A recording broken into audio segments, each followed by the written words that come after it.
ndasubiye kukuramutsa wewe kurakurikirana ibiganiro by'Imarisha kuri Gikobu TV iri n'ijwi ry'abarundi bari mu mahanga. Ndasubiye kukuramutsa ndabakwifuriza kugira ibihe byiza aho uherereye. Jewe nitwa Emery Nimbona, ndabaye ikaze muri kino kiganiro kidasanzwe.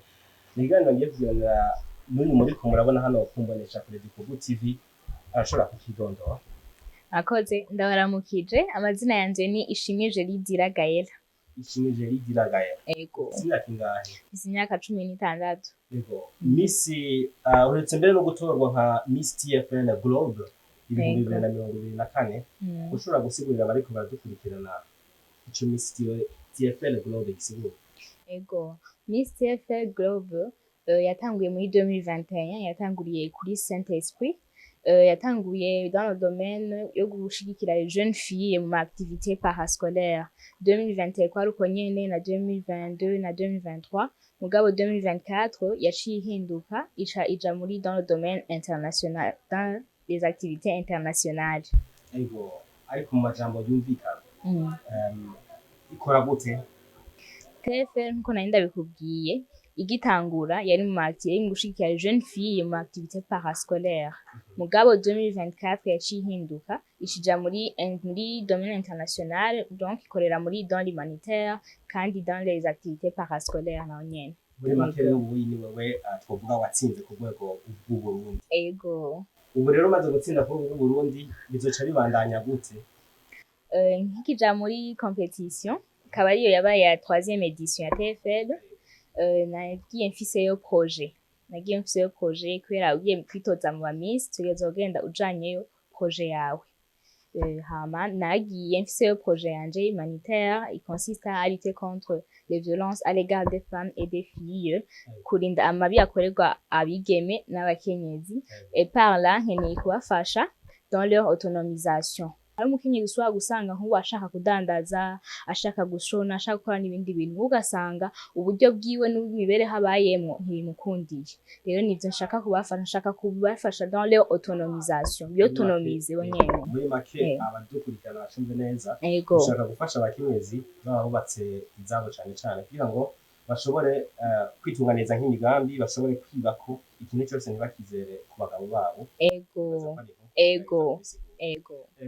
Ubu usanzwe ufise imigambi wowe umaze kurangura muri ico gisata? Ego. Natanguje plateforme ya Laisse-moi m'exprimer. Iyo Laisse-moi m'exprimer yoyo ni pour les jeunes filles. Pour les jeunes filles bivanye n'uburyo jewe mfise ubu unya. Ego nkaba ndi na la marraine wa Le Bon Samaritain.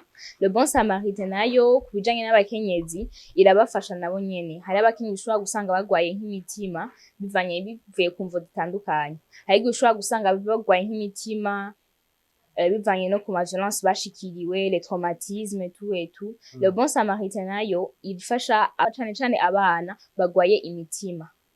Ego. Turiko turakuraba n'abariko barakuraba kumeresha kuri Gikobu TV, ntakeka barabona wambaye mantuze nyabiri. Ego. Niko bindi. Bashobora kuvyibaza bati yako yambaye siyatuntu tubiri gute? Nasobanuye. Ego, murashobora kubona nambaye TFL, yongera nkambara Miss Teen Universe Burundi. Competition ya Miss Teen Universe izobera muri South Africa. Nayo nyene ni dans la jeune fille, mugabo yoyo ikorera mu madomene yose. Ikorera mu madomene yose. Rero ubu unyanzoja muri competition, nzohuriramwo n'abandi n'izindi pays zitandukanye, nzohiganwa n'abandi ba jeune fille bavuye mu pays atandukanye. Rero yo ifise objectif genre la beauté avec un objectif. Umwigeme ashobora kuba ari ngaho, la jeune fille akaba afise la beauté, mugabo ugasanga beauté yiwe ya pas d'objectif. Mugabo bobo bakeneye kumenyekanisha yuko cette beauté iba ifise un objectif. Hano tubitomeresha kuri ya diaspora ni Gikobu TV, abanyeka hano ba diaspora bose bariko barakubona. Ego. Hari ikintu uwo basaba muri kano kanya la diaspora y'u Burundi ndabaramukije kwanza. Ego. Hama jewe nabanashikiriye ngaha kubaramutsa, nkaba naje ngaha naje kubasaba votre soutien. Naje kubasaba votre soutien na cane mu buryo matériel financière matériel nijanye na projet yanje mugabo financière zovanye n'iyi projet n'iyi competition ngiyemwo kubera iyi projet iri à l'international bashobora gusanga abandi ba candidate bari hariya abo mu yandi mapeyi bazoba baramva bari ouverte ku mapeyi yabo iri ouverte kuri bo nanje nkaba nayinsaba la diaspora yo mu gihugu c'iwacu ikanshigikira muri byose uburyo bwose ndabwakira kandi nkaba ndi fière yo kuja représenter notre beau pays le Burundi kwerekana la culture yaho ukuntu imeze kugira ngo ndayipromoting le Burundi ko nimwagira amahirwe nkatsinda c'est le Burundi izoba iduze hejuru nayo nyene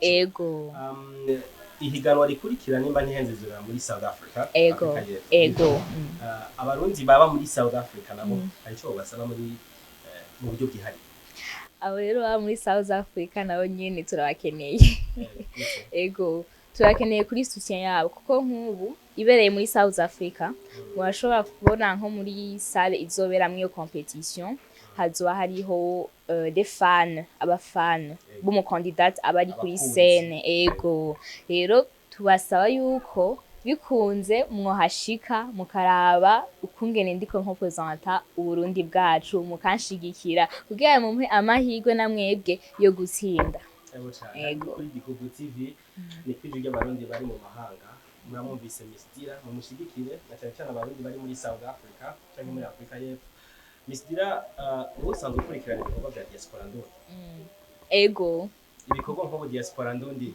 birikirarangura ni nk'iri nkuko nababwiye hariho la construction ya siège ya diaspora hariho n'ibindi bikorwa Fabrice ariko arakora igize nzo bikorwa mbona ariko biraja mu ngiro ubu tunateye intege diaspora kuvyirikira kora ego sinzi akajambo ubabwira na cyane mu bijanye no kwitangira iyo nyubakwa igomba kubakwa ni Bujumbura ego ya diaspora ndundi tout d'abord abarundi twese turi abarundi kandi twese tuva mu simwe igihugu kimwe rero ico no babwirana cyane nuko twokorera hamwe twese nk'ubu murabona la diaspora iradushigikira naho iba iri hariya natwe rero si hano twe tuya nyine yo kubafasha kubashigikira mu byo kwa kuko byose bariko barakora kandi tukamenya yuko abarundi dukeneye twese gukorera hamwe pa kuvuga ngo ndamukorera ikinyambwa en retour hazompiki oyaha foke dukorera hamwe kugira du promoting n'igihugu cacu gishike kure cyane rero nivyo novuga yuko twofasha la diaspora guteza imbere igihugu cacu na cyane kuko irikira dufasha turabibona yego cyane umwana w'imyaka 16 ati dufashe diaspora guteza imbere igihugu yego kuvuga ko arakabuze kuri kumvikana Miss Dira dusozera kino kiganiro sinzi akajambo kanyuma office kugira bari kwadukurikira akajambo kanyuma nobwira abayiko baraturaba nyene nuko novuga yuko abarundi twokorera hamwe na cyane twavuga yuko igihugu cacu ari igihugu c'amata n'ubuki mugabo twerekana impamvu tucitwa ko ari c'amata n'ubuki hama nkaba nongera nkashimira la diaspora ko banyakiriye kuri televiziyo yabo nkarongera n'abafana basaba munshigikire uburyo bwose nababwiye ndakira ego hama la finale ya competition Miss Universe izobera muri South Africa zoba le 9 Novembre ndabasaba mwese kunshigikira muri Johannesburg capitale ya Johannesburg ndabashimiye cyane hano ndafise ikibazo abantu bumva Miss ego kenshi bumvamo umugeme mwiza niko kenshi tugiye ego Miss Burundi Miss Africa Miss Universe kenshi bumva umukobwa mwiza iri higanwa rafitanye isano byiza Miss TFL na Miss Universe rafitanye isano byiza bon novuga yuko ego mugabo baba bafise ayandi ma critères subwiza gusa nk'ubu unya muri ya TFL na niyi inya ya Teen Universe utegerezwa gutwara komite ya projet international humanitaire projet humanitaire gusa iyi Teen Universe yakira tous les domaines ego TFL nayo ni dans l'humanitaire ego tukivuga aba diaspora kuko turanasozera kino kiganiro ego hari uwaruka bwinshi nkawe waba uba hanze cyangwa hano mu gihugu usanga rutitaho ibijanye n'iterambere ry'igihugu uri kuragerageza gukora muri kano kanya kugira ngo ushobore kuduza idarapo ry'igihugu hejuru ego nakaheka mu waterurirwa ariko badukurikirana hano kuri televiziyo ya Diaspora Diko TV kugira ngo nabo bashobore kwitambura mu by'ukuri bakora ubwo guteza imbere igihugu. Yego. Guteza imbere igihugu c'est notre devoir. C'est notre devoir guteza imbere igihugu. Harageze ko tugitwara à l'international. Harageze ko dutangura kucerekana, kwerekana yuko ari igihugu c'amata n'ubuki. Nkuko nari nabivuze, twerekane impamvu ari igihugu c'amata n'ubuki.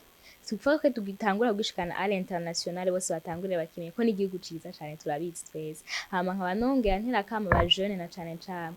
Aba jeune faut que mutangura kuva dans le côté obscur. Bamwe bava dans le côté obscur baje dans le côté de lumière parce que hariho bamwe batanguye kwibaza yuko ya seulement le côté obscur niho dushobora kuronka ubuzima. Non, bivana n'ingene vyitwaye mu buzima, faut juste être très intelligent kubona ingene uri kurakora ibintu kuva muri côté obscur ukaja muri côté de lumière kugira ngo ushobore kugira ico ushitse kuko muri yo côté obscur hari ibintu bizokononekara uri kurayijamwo mugabo ugiye muri côté de lumière byose bizoja ku murongo wongera usenga kandi. Reka tugushimire Mistira ariko akajambo kanyuma sinzi ubuyi muri bino bihe abantu benshi bakoresha imbuga ngurukanabumenyi. Ego. Sinzi ko ufise imbuga ngurukanabumenyi kumbure bashobora kutora ko canke indi adresse. Ego. Bashaka kumbure kugufasha. Ego. Aho yashobora kutora ashobora gutanga adresse kuri televiziyo ya Diaspora. Ego. Jewe nka jewe par exemple je narabiye kuri domaine nshoboye je ndashoboye domaine y'abamizi kandi mwarabibonye mwese mugabo umwe wese arafise icyo ashoboye nko nayivuze twese dufise ingabire zitandukanye faut que dutangura kuzishira imbere kuzishira ahabona niho n'igihugu cacu kizotera imbere. Merci. Jewe ndafise TikTok murashobora kundonka kuri izina rya Miss Dila mwabankiye mukandika na Miss Teen Universe Burundi murashobora kundonka na IG Instagram ndafise compte naho nyene ni Miss Dila c'est la même chose Miss Dila base Miss Dila ukamundonse na Facebook ni Jerry Dila urashobora kundonka naho nyene ndafise na email bashaka baba bayikeneye ni jerrydila@gmail.com. Merci. Ego cyane turarangiza kino kiganiro rero ni mbonesha kuri Diko TV ivuga abarundi ba mu mahanga mumushigikire Mistira. Jewe nitwa Emery Nimbona ni kuri Diko TV na twebwe mwashobora kudutora ku mbuga zacu ngurukanabumenyi turi kuri YouTube kuri Instagram no kuri Facebook Diko TV.